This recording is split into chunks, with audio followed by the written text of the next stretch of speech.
हम 3 भाइयों की एक बहन थी।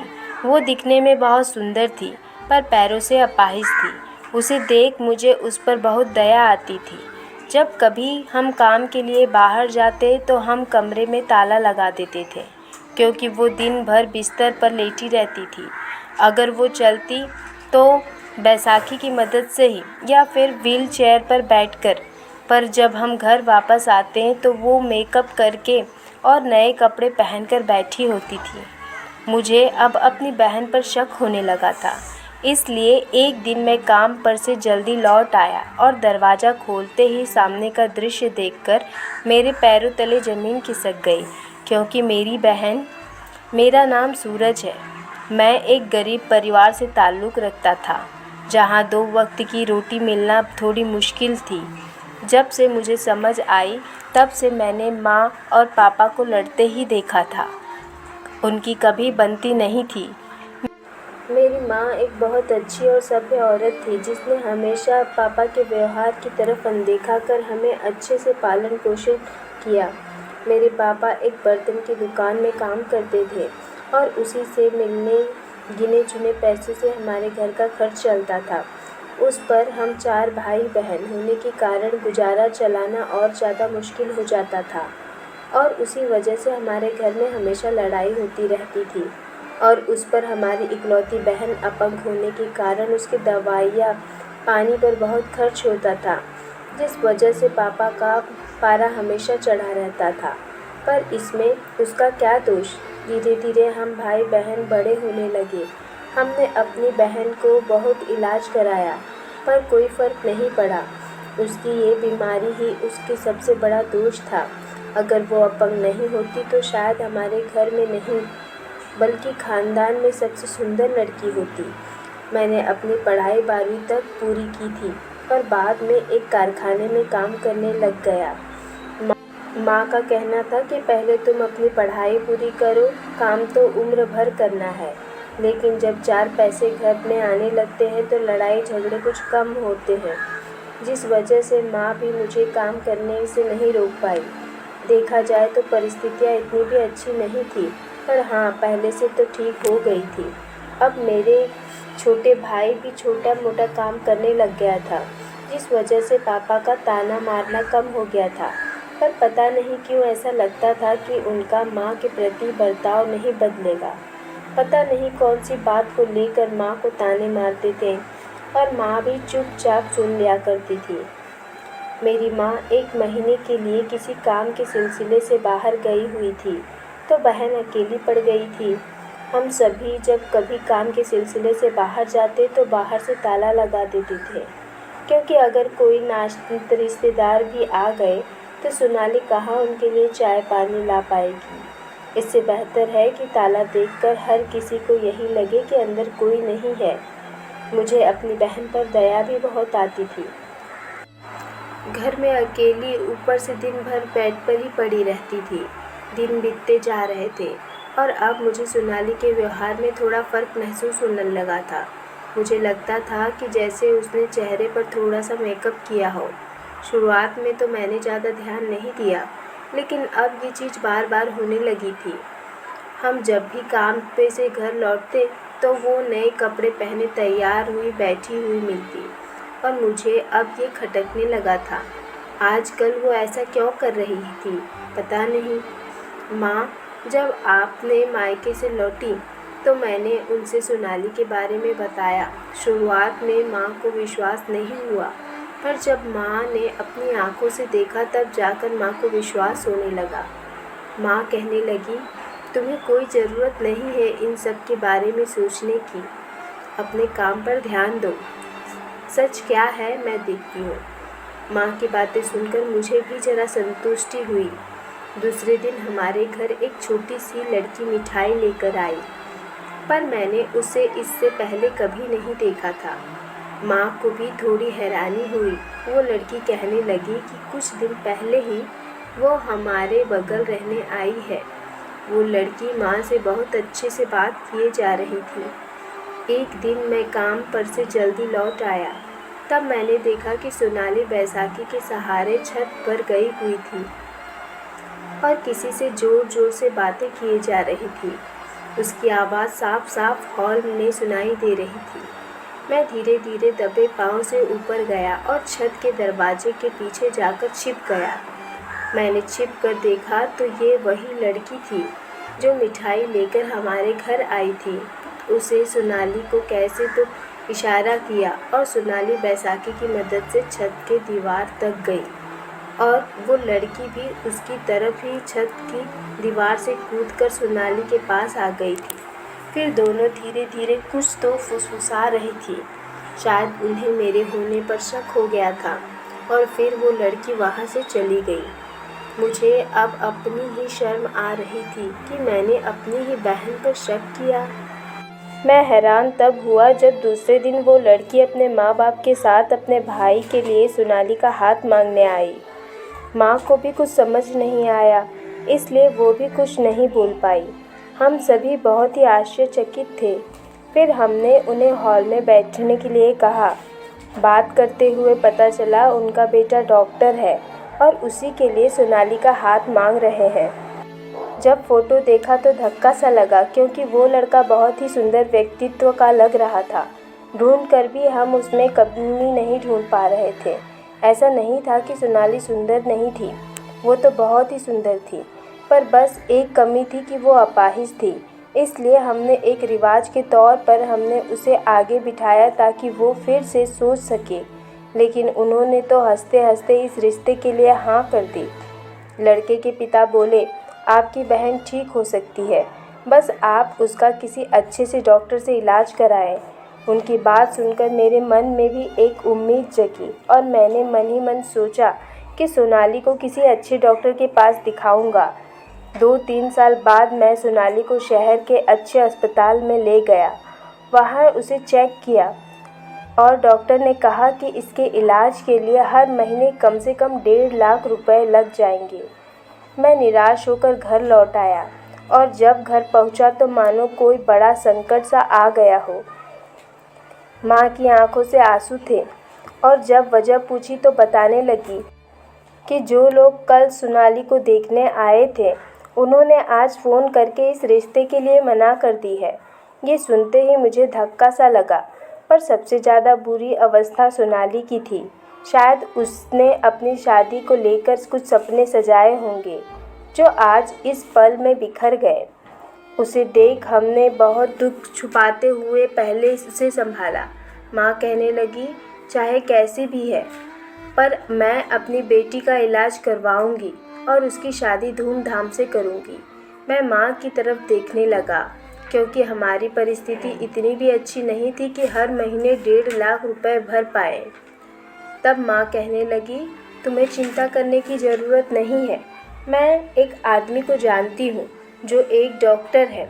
उसने कई लोगों को ऐसे शिविर में इलाज किया है। दूसरे दिन माँ सोनाली को उस डॉक्टर के पास ले गई। जब वो लौटी तो उसके चेहरे पर खुशी भी थी और दुख भी। कहने लगी कि आपने बहुत देर कर दी अपनी बेटी के इलाज के लिए। अगर हो गई तो ठीक, वरना शायद ही ये ठीक हो पाएगी। ये सुनकर मुझे भी बुरा लग रहा था।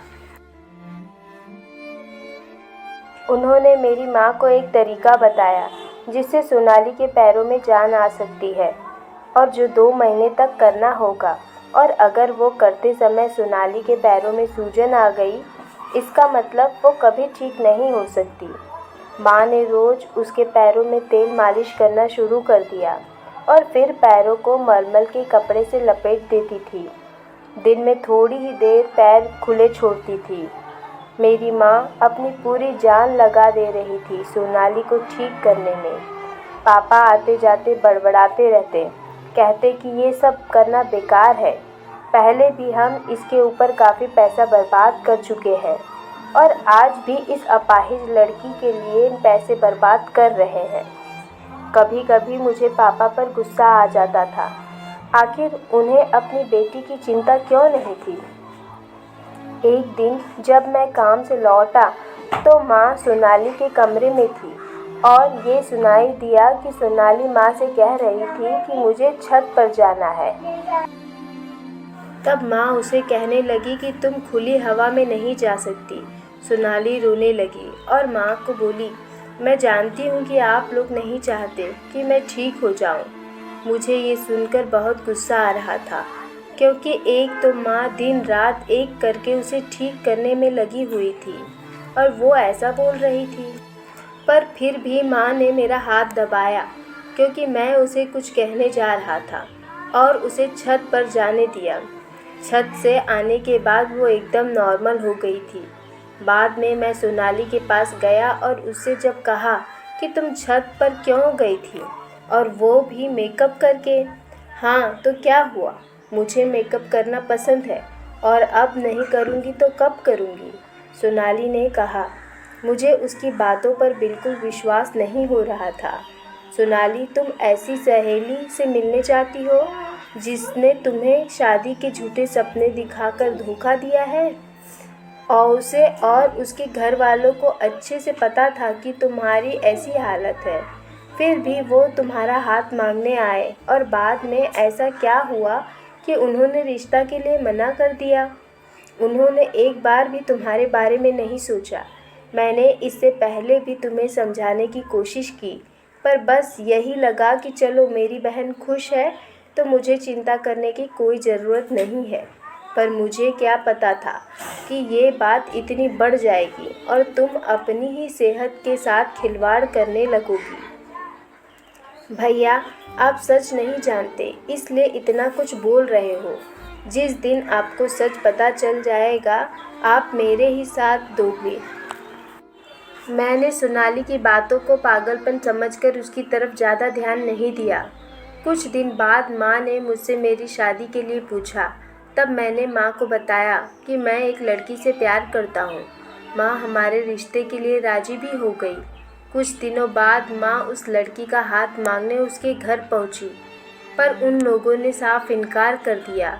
ये सुनकर मैं उदास हो गया था, पर अब सब कुछ मैंने किस्मत पर छोड़ दिया था, क्योंकि मुझे भागकर शादी नहीं करनी थी, और जिन्हें अपनी लड़की नहीं देनी उनके साथ मैं ज़बरदस्ती नहीं कर सकता ना। लेकिन दूसरे दिन जब माँ और पापा की लड़ाई हो रही थी, तब मुझे माँ पर थोड़ा शक हुआ, और पापा की बातें सुनकर मुझे धक्का सा लगा। माँ रोए जा रही थी और पापा उस पर चिल्ला रहे थे।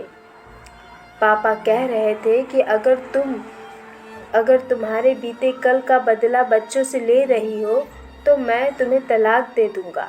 और माँ कह रही थी कि मैं बस यही चाहती हूँ कि मेरे बच्चों को अच्छा हो। पापा पता नहीं किस बारे में माँ को ये सब कह रहे थे, समझ नहीं आ रहा था। सोनाली का इलाज करते करते काफ़ी समय बीत गया था, पर कोई फ़र्क नज़र नहीं आ रहा था। हम सब तो यही सोच रहे जा रहे थे कि उसे ठीक करके उसकी शादी कर देंगे, पर हमारी ये इच्छा सपना ही बनकर रह गई थी। पर सोनाली को तो मानो इन सब से कोई फ़र्क ही नहीं पड़ता था। शायद उसने अपने सपनों के साथ जीना सीख लिया था, इसलिए वो हल्का सा मेकअप करके छत पर जाती थी। एक दिन मुझे निशा मिली, जिससे मैं प्यार करता था। उसे देख मुझे वो दिन याद आया जब माँ ने ये बताया था कि उसके घर वालों ने ना कह दी थी। माँ बता रही थी कि वो कह रहे थे कि तुम्हारा लड़का कुछ ठीक से काम नहीं करता और ना ही ज़्यादा पढ़ा लिखा है।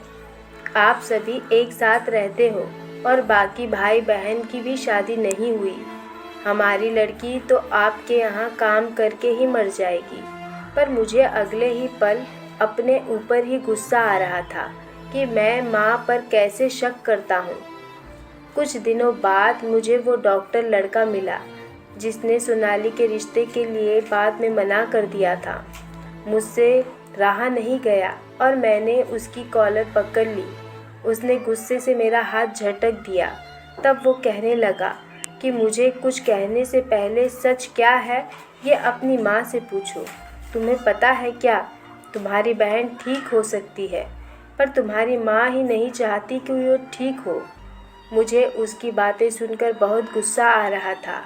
वो कैसे मेरी माँ पर ऐसा इल्ज़ाम लगा सकता है। देखो, मैं एक डॉक्टर हूँ और मुझे झूठ बोलने की ज़रूरत नहीं है, पर सच क्या है ये तुम्हारी माँ ही बता सकती है। कि वो अपने बच्चों के साथ ऐसा क्यों कर रही है। घर पहुंचा तो माँ सोनाली पर चिल्ला रही थी और मुझे देखकर कहने लगी, अब तुम ही इसे समझाओ, इसके ऊपर तो उस लड़के के प्यार का भूत सवार है। तब मैंने माँ से कहा कि माँ, तुम ऐसा क्यों कर रही हो? मुझे सब कुछ पता चल गया है, पर मुझे अब आपके मुंह से सुनना है। माँ मुझे देखती ही रह गई और ये सुनते ही पापा भी कमरे में आ गए। माँ रोने लगी और बोली, शादी से पहले मैं अपने पूरे खानदान में सबसे सुंदर लड़की थी। मैं एक लड़के से प्यार करती थी और उसने मुझे वादा किया था कि वो मुझसे शादी भी करेगा, पर हमारी शादी के पहले ही उसने किसी अमीर लड़की से शादी कर ली थी। तब मुझे समझ आया कि इस दुनिया में प्यार नाम की कोई चीज़ नहीं है। हमारी शादी के बाद मैं वो सब कुछ भूलकर अपनी ज़िंदगी में आगे बढ़ रही थी, पर तुम्हारे पापा बार बार मुझे बीते हुए कल को लेकर ताना मारते थे। इसलिए जब मुझे तुम्हारे और सोनाली के प्यार के बारे में पता चला तो मैं पहले तो बहुत खुश हुई, पर बाद में यही लगा कि मेरे जैसा धोखा तुम दोनों को न मिले और मेरे जैसे ताने तुम्हें सुनने को न मिले। इसलिए मैंने जाकर दोनों जगह ना कह दी। सोनाली की मैं पैरों की मालिश करके मलमल के कपड़े से लपेट देती थी, तब भी कोई उसे फ़र्क नहीं पड़ा। मैंने सोचा कि जब कोई फ़र्क नहीं पड़ रहा है तो शायद ये सब देखकर सोनाली उस लड़के को छोड़ देगी, पर वो लड़का एक डॉक्टर निकला और उसने उसे बताया कि वो ठीक हो सकती है और अपनी शादी हो सकती है। इतना कहकर माँ रोने लग गई। तब मैंने पापा से कहा कि माँ ने अपनी सारी ज़िंदगी हम सभी को बड़ा करने और अच्छा इंसान बनाने में लगा दी और आप उसे इतनी छोटी सी बात के लिए ताने मारते आए। प्यार करना अगर गुनाह है तो ये गुनाह आपके बच्चों ने भी किया है, और अगर आप अपने बच्चों से प्यार करते हो तो आज के बाद आप माँ को बीते बातों को लेकर कभी ताना नहीं मारेंगे। और माँ, आपको प्यार में धोखा मिला, इसका ये मतलब नहीं कि सभी को प्यार में धोखा ही मिलता है। सारे इंसान एक जैसे नहीं होते हैं। माँ अपने किए पर शर्मिंदा थी, पर कहीं न कहीं उसके मन में अपने बच्चों के लिए प्यार था, साथ ही उनके भविष्य की चिंता थी। शायद इसलिए उसने ये सब कुछ किया। कुछ दिनों बाद माँ और पापा उस डॉक्टर लड़के से उसकी शादी और सोनाली की शादी को लेकर बात करने गए और वो सभी इस शादी के लिए राज़ी हो गए। अब सोनाली का इलाज शुरू हो गया था और वो थोड़ा थोड़ा चलने लग गई थी। मैं जिस लड़की से शादी करना चाहता था उसकी कहीं और शादी हो गई थी, लेकिन मुझे इस बात की संतुष्टि थी कि मेरी बहन की ज़िंदगी पहले से बेहतर हो गई थी और अब घर में शांति का माहौल था। फ्रेंड्स, अगर स्टोरी अच्छी लगी हो तो प्लीज़ वीडियो को लाइक करिए, चैनल को सब्सक्राइब करिए और स्टोरी में बने रहने के लिए बहुत बहुत धन्यवाद।